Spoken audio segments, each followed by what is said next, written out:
Hello everyone.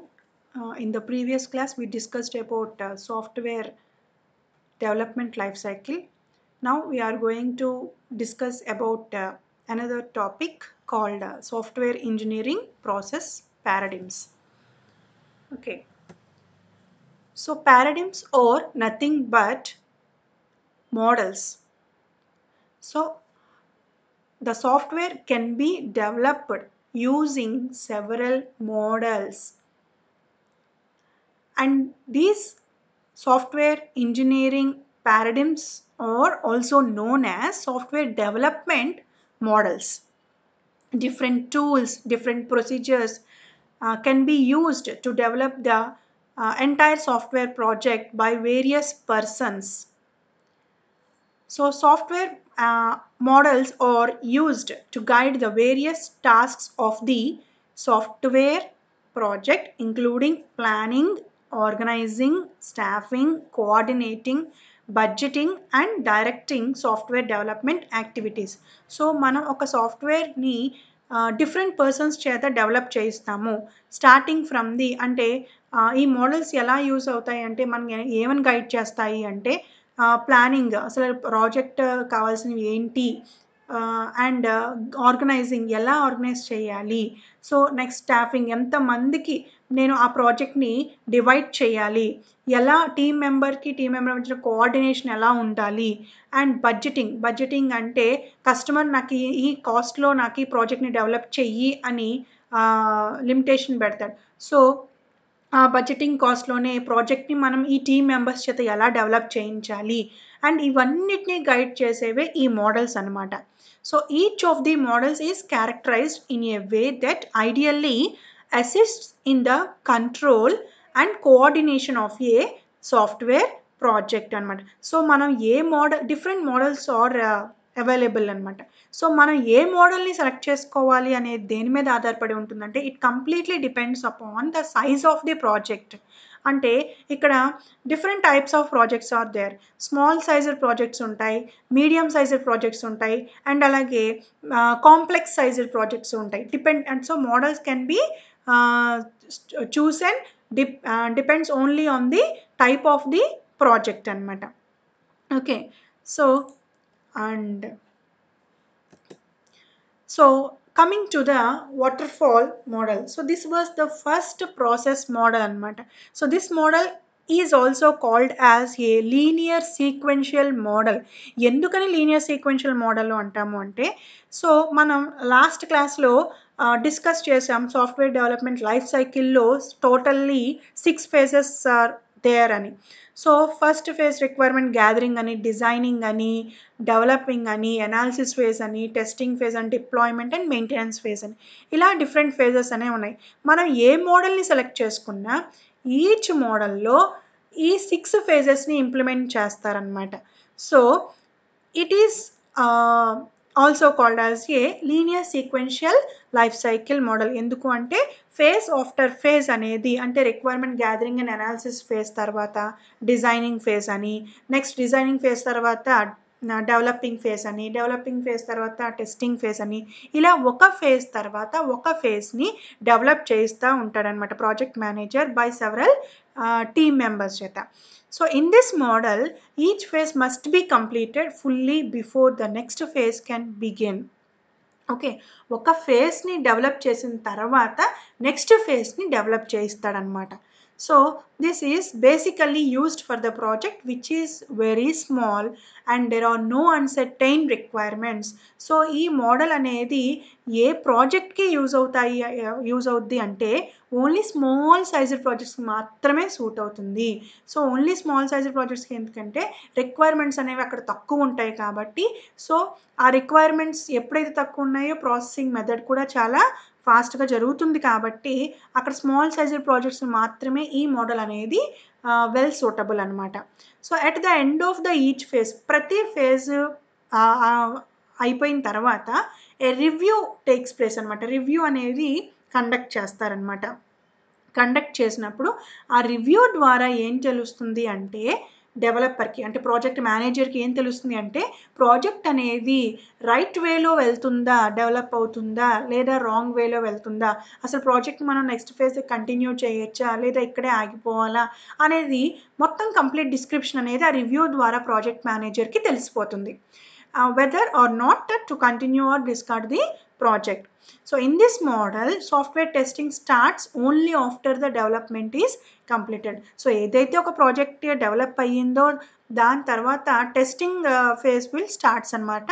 So that phase will be performed by the tester అనమాట. Okay, next so ఇక్కడ ఏంటంటే very less customer interaction is involved during the development of the product.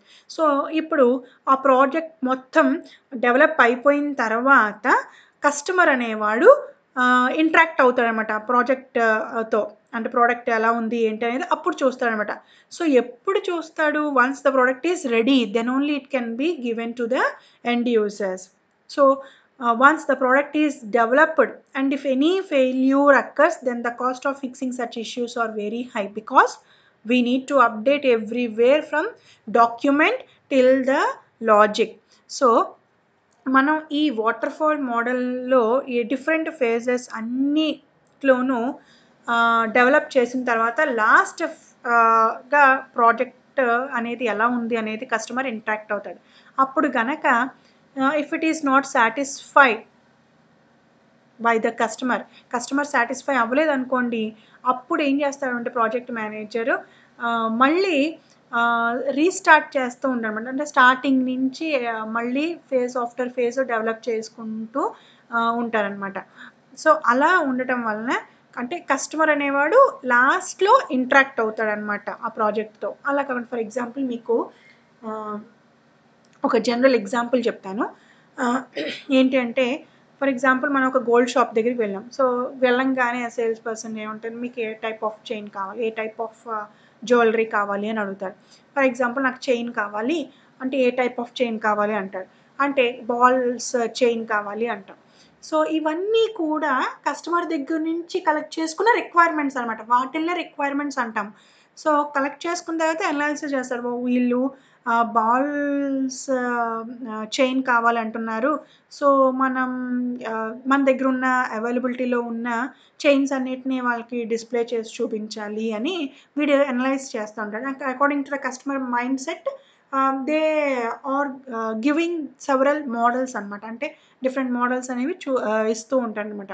So ఇచ్చినప్పుడు వాడికి ఏదైనా ఒక model నచ్చితే వెళ్ళనుకోండి, ఒకవేళ model నచ్చలేదు అనుకోండి, సో నాకు మోడల్ నచ్చినా నాకు ఇందులో ఈ చేంజెస్ కావాలి, ఇందులో ఈ స్టోన్ కావాలి, ఈ కలర్ బదులు ఈ కలర్ పెట్టండి అనే సమ్ మోడిఫికేషన్స్ అనేవి చెప్పి చేయించుకునే వాళ్ళు ఉంటారు కస్టమర్స్. అలా చేయించుకునేటప్పుడు కస్టమర్ ఏమవుతారంటే వెళ్ళిపోతాడు చెప్పి. సో నెక్స్ట్ ఏంటంటే కస్టమర్ ఏదైతే మోడిఫికేషన్స్ చెప్పాడో ఆ వర్కర్స్ చేత ఆ ఓనర్ చేయిస్తూ ఉంటాడనమాట.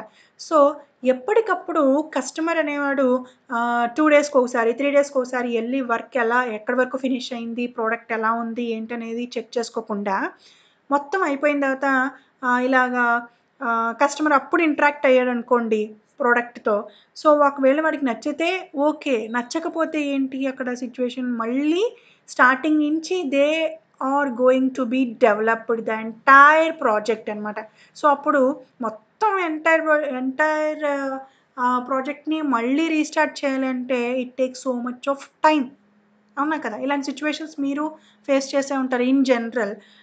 సో కాబట్టి ఇక్కడ అలా కాకుండా కస్టమర్ ఎప్పటికప్పుడు ఇంటరాక్ట్ అయ్యాడు అనుకోండి, అప్పుడు ఏమవుతుంది, సో నాకు ఇలా మీరు ఇక్కడ వరకు వచ్చింది, వర్క్ అయింది, వర్క్ ఫినిష్ అయింది, సో దీన్ని మీకు ఎగ్జిబిట్ చేస్తున్నాము, దీంట్లో ఏమైనా మోడిఫికేషన్స్ ఉంటే చెప్పండి అంటే కస్టమర్ ఎప్పటికప్పుడు ఇంటరాక్ట్ అవుతూ ఉంటే ఓకే, వాడికి నచ్చినట్టుగా ఆ ప్రోడక్ట్ని with in the scheduled period of టైంలో డెవలప్ చేయించేసుకోవచ్చు. అలా కాకుండా మీరు చేసేయండి నేను తర్వాత చూస్తాను అంటే అప్పుడు ఆ ప్రోడక్ట్ వాడికి నచ్చకపోతే మళ్ళీ టైం అనేది ఎక్కువ పెట్టాలి, కాస్ట్ అనేది కూడా ఎక్కువ పెట్టాలి. సో అలాగా టైం టేకింగ్ ప్రాసెస్ అవుతుంది కాబట్టి సో కస్టమర్ యొక్క ఇంటరాక్షన్ అనేది ఎప్పటికప్పుడు ఉండాలి. Okay, So this is the general view of waterfall models. చూడండి ఇక్కడ రిక్వైర్మెంట్ గ్యాదరింగ్ అండ్ అనాలిసిస్ ఉంది, సిస్టమ్ డిజైన్ ఉంది, ఇంప్లిమెంటేషన్ ఉంది, టెస్టింగ్ ఉంది, డిప్లాయ్మెంట్ అంటే లాస్ట్ క్లాస్లో నేను చెప్పాను, ఇన్స్టలేషన్, మెయింటెనెన్స్ అంటే it can B performed by the system by using the project. Customer ప్రోడక్ట్ని యూజ్ చేస్తున్న టైంలో వాడు మెయింటైన్ చేస్తాడు. సో ఇక్కడ ఒక ఫేజ్ తర్వాత ఒక ఫేజ్ జరుగుతూ ఉంటుంది. వన్స్ ఫస్ట్ ఫేజ్ కంప్లీట్ అయిపోయిన తర్వాత రివ్యూ అనేది కండక్ట్ చేస్తారు. ఆ రివ్యూ అనేది కస్టమర్కి చూపించట్లేదు, వీళ్ళు డెవలపర్ అనేవాడు ఏం చేస్తున్నాడు, ఆ రివ్యూ అనేది వాళ్ళల్లో వాళ్ళే అంటే ప్రాజెక్ట్ మేనేజరు, టీమ్ మెంబర్స్ వీళ్ళే చెక్ చేసి ఓకే అనుకున్న తర్వాత దాన్ని నెక్స్ట్ ప్రాసెస్కి వెళ్ళిపోతున్నారు. సో నెక్స్ట్ ప్రాసెస్కి వెళ్ళినప్పుడు రివ్యూస్ అనేవి కండక్ట్ చేస్తారు. ఆ రివ్యూ ద్వారా వచ్చేది ఏంటి అంటే అవుట్పుట్ అనమాట. So the output of that document can be given as input to the next phase అనమాట. సో అలా అవుట్పుట్ ఒక ఫేజ్ నుంచి వచ్చింది నెక్స్ట్ ఫేజ్కి ఇన్పుట్గా వెళ్తుందనమాట. సో వెళ్ళినప్పుడు సిస్టమ్ డిజైన్ దగ్గర మనకి ఏదైనా రివ్యూలో ప్రాబ్లమ్స్ వస్తే పైన ఒక ఫేజే ఉంది కాబట్టి రిక్వైర్మెంట్ గ్యాదరింగ్ అండ్ అనాలిసిస్ అక్కడ ఆ ప్రాసెసింగ్ అనేది మళ్ళీ రీస్టార్ట్ చేయడంలో మనకు టైం పెద్దగా వేస్ట్ అవ్వదు. అదే టెస్టింగ్ ఫేజ్కి వచ్చిన తర్వాత మనం మళ్ళీ ప్రాసెస్ రీస్టార్ట్ చేయాలి అంటే it's very time taking process అనమాట. సో వన్స్ టెస్టింగ్ ప్రాసెస్ అంతా అయిపోయిన తర్వాత అప్పుడు ప్రోడక్ట్ ఏదైతే డెవలప్ అయిపోతుందో అప్పుడు కస్టమర్ అనేవాడు ఇంటరాక్ట్ అవుతున్నాడు. సో లాస్ట్లో కస్టమర్ ఇంటరాక్ట్ అవటం వల్ల వచ్చే ప్రాబ్లం ఏంటి అంటే నేను మీకు చెప్పిన ఇందాక ఎగ్జాంపుల్లో, సో నచ్చితే ఓకే, నచ్చకపోతే పరిస్థితి ఏంటి అంటే మళ్ళీ స్టార్టింగ్ నుంచి డెవలప్ చేయించుకుంటూ రావాలి. దానికి టైం అనేది కాస్ట్ అనేది రెండూ కూడా ఎక్కువ అయిపోతాయి. సో ఎప్పుడు కూడా మనం ఒక ప్రాజెక్ట్ని డెవలప్ చేసేటప్పుడు మైండ్లో పెట్టుకోవాల్సిన ఇంపార్టెంట్ పాయింట్ ఏంటి అంటే విత్ ఇన్ ద వాడిచ్చిన బడ్జెటెడ్ కాస్ట్లోనే and within the scheduled వాడిచ్చిన టైం పీరియడ్లోనే మనం ఫినిష్ చేసి ఇచ్చినప్పుడే they are going to give another project to that developer అనమాట. లేదంటే నువ్వు ల్యాక్ చేసావు అనుకోండి, లేట్ చేసావు అనుకోండి, అప్పుడేమవుతా అమ్మో ఇందుకు లేట్గా చేస్తున్నాడు, ప్రాసెసింగ్ కూడా సరిగ్గా ఫినిష్ అవ్వట్లేదు. సో అలాంటప్పుడు నీకు ఏ ప్రాజెక్ట్స్ వాళ్ళు ఇవ్వడానికి ఇంట్రెస్ట్ చూపించడు. సో దట్స్ ద రీజన్ అనమాట. Within the so the work should be completed within the scheduled period of time and within a budgeted cost which is given by the customer anamata. Okay, so this model has some advantages and also has some disadvantages. So advantages enti ante this model is very simple and easy to understand. A type of team member అయినా దీన్ని use చేసుకుని ప్రాజెక్ట్ని develop చేయగలరు. Next point ఏంటంటే it is easy to manage due to the rigidity of the model. Means each phase has specific deliverables and a review process. అంటే deliverables ఏంటంటే ప్రతి phase అయిన తర్వాత ఆ టీమ్ మెంబర్స్ అందరూ కలిసి ఒక అవుట్పుట్ అనేది ప్రొడ్యూస్ చేస్తున్నారు. ఆ అవుట్పుట్ అనేది కస్టమర్కి చూపించట్లేదు, ఓన్లీ వాళ్ళలో వాళ్ళే చూసుకుంటున్నారు. చూసుకున్న తర్వాత ఆ ప్రాసెస్ నుంచి వచ్చిన అవుట్పుట్ అనేది మళ్ళీ తిరిగి ఇన్పుట్గా వాళ్ళు పంపించేస్తున్నారు. ఓకే, సో అలా రివ్యూస్ కండక్ట్ చేయడం వల్ల అడ్వాంటేజ్ ఏంటి అంటే వర్క్ ఎక్కడి వరకు జరిగింది ఏంటి అనేది మనకి తెలుస్తుంది అంతే. Okay, in this model phases are processed and completed one at a time. Phases అనేవి ప్రాసెసింగ్ జరుగుతూ ఉంటుంది, completed one at a time అంటే ఒక్కొక్క ఫేజ్ తర్వాత ఒక ఫేజ్ అలా జరుగుతుంది తప్ప ఫేజెస్ అన్నీ ఒకేసారి ఓవర్లాప్ అవ్వట్లేదు. అంటే ప్యారలల్గా ప్రతి ఫేజ్ని అక్కడ డెవలప్ ఎందుకు ప్యారలల్గా చేయట్లేదు అంటే ఒక ఫేజ్ నుంచి వచ్చిన అవుట్పుట్ని మాత్రమే వాళ్ళు ఇన్పుట్గా తీసుకుని అక్కడి నుంచి వర్క్ అనేది ఫినిష్ చేస్తున్నారు. కాబట్టి వాళ్ళంతటి వాళ్ళు ఓన్గా సెకండ్ ఫేజ్ వాళ్ళు కావాల్సిన రిక్వైర్మెంట్స్ అనేవి ఏమీ లేవు. ఫస్ట్ ఫేజ్ నుంచి వచ్చిన అవుట్పుట్ మాత్రమే వాళ్ళకున్న రిక్వైర్మెంట్ అనమాట. సో దాన్ని ఇన్పుట్గా కన్సిడర్ చేసి వాళ్ళు ప్రాసెసింగ్ చేసి అవుట్పుట్ అనేది ప్రొడ్యూస్ చేస్తారు. కాబట్టి in this model phases do not overlap అనమాట. phase after phase can be developed and can be completed.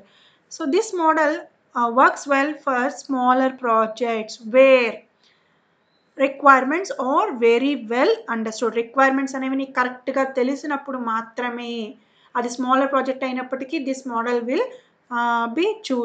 Will be suitable అనమాట. And these are the main advantages of this model, and have some disadvantages also in this model. So first disadvantage is, once an application is in the testing stage, మనం చెప్పుకున్నాం testing ఫేజ్లో కనుక ప్రాబ్లమాటిక్గా ఉంటే మళ్ళీ మనం restart చేసుకుంటూ first phase నుంచి రావాలి, అలా రావటం వల్ల టైం అనేది చాలా ఎక్కువ పడుతుంది అని. So no working software is produced until late during the life cycle. So ఇక్కడ రిస్క్ అనేది కూడా ఎక్కువే వస్తుంది. ఎందుకంటే రిస్క్ అన్నాం అంటే ఏంటంటే స్టార్టింగ్ నుంచి మళ్ళీ చేసుకుంటూ రావడం అనేది రిస్క్తో కూడిన పని అనమాట. So this is not a good model for large sized projects అనమాట. సో కాంప్లెక్స్ ప్రాజెక్ట్స్ని డెవలప్ చేయడానికి ఈ మోడల్ అస్సలు సూట్ అవ్వదు అనమాట. ఎందుకు అంటే కాంప్లెక్స్ ప్రాజెక్ట్స్ నువ్వు ఎప్పుడైతే డెవలప్ చేయాలనుకుంటున్నావో రిక్వైర్మెంట్స్ అనేవి చాలా ఎక్కువగా ఉంటాయి.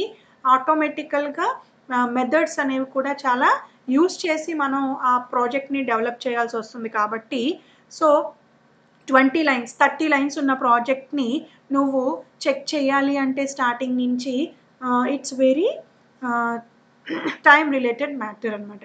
So poor model for long and ongoing projects. So this is not at all suitable for large sized projects anamata.